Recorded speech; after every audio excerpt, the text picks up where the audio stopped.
How important is it, do you think it is for people to get together to play music? I think Like, did you do that a lot? Did you I didn't jam with I people? actually didn't. Really? And I was never a big jammer. I was always too scared and too afraid. I couldn't do it. How long did it take you to get over that? I think the jamming didn't start until I actually moved to California, which was in '97. And you were... So because in Germany there weren't that many jam sessions. It wasn't like That surprises me. It wasn't really what people were doing much. So Really? I for some reason I didn't. Yeah, I didn't. Where in Germany? You grew up in the North Germany. Yeah, right? near Hamburg. And were you there until you moved to America? Yeah. Or did you live in the...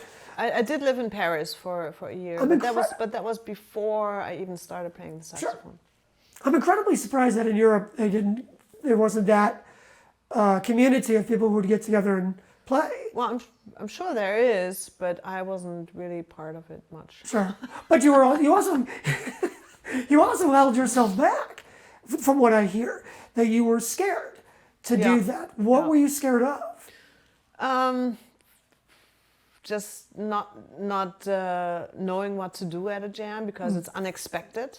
You know, it's like, because you don't know what happens when you jam. It's like, oh, because that's what a jam what is. are they going to do? Are they going to play in a key that I might not know? Ooh. Or, which, you know, is not really possible anymore. But and then when I moved here in '97, I had to network. So I had to go out and meet people because you don't get anywhere by just sitting in your house and practicing all the time. You have to get out.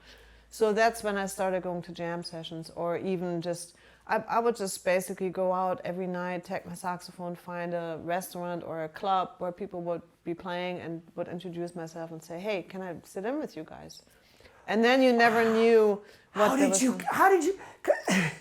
How do you go from being I'm too scared to jam to walking into a place knowing nobody and having the guts to go, can I sit in? I just had to change my whole, attitude. And at that time I felt really like confident about my playing because I had been practicing a lot. Oh, okay. And I when I first moved here, I didn't do nothing else but practice during the day. Sure. So I would practice hours every day, and then go out at night and see if I could sit in with people. And I also had started to work on a repertoire of songs, which is something I didn't in Germany because I didn't have to.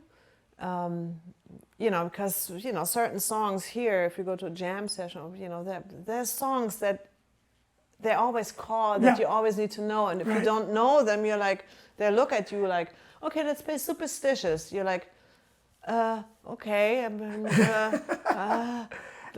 I've heard it, but I've never played it. So that's it. You're done. So you better kind of like get familiar with the songs that always get called. Sure.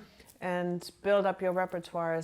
And don't really get out a real book or something. It's like, okay, can I get out a real book and look at the notes? What? Yeah, that's rough. So you don't want to do that. So. How did you do after your first jam session? I mean, there you are. You got your saxophone, and did you feel confident? Was it a train wreck? How did it go? No, it was actually really good. So the first jam session I went to, you might remember this one, was at the Baked Potato, the Screaming Cocktail Hour. I don't remember it. Teddy Andreadis. You know Teddy? No. Teddy was the keyboard player in Guns N' Roses. Okay. And gosh, I never even heard of it. And he had a regular thing at the Baked Potato. I think it was every Tuesday. Mm-hmm. And that was a jam session where, everybody used to show up. Everybody, all the Guns N' Roses guys, the, Toto guys, like everybody with a name, used to show up. It was kind of like a rock blues rock jam. Sure.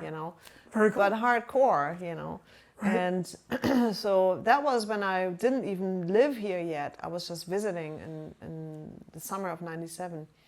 And so I just walked up there and I said, "Can I sit in?" And yeah, so I played, and they were at first they were like, "Well, let's see what you can bring," and then they were like, "Oh, great, yeah, you can come back anytime." So that Very was one of cool. the reasons why I moved here. Why I ended up moving here.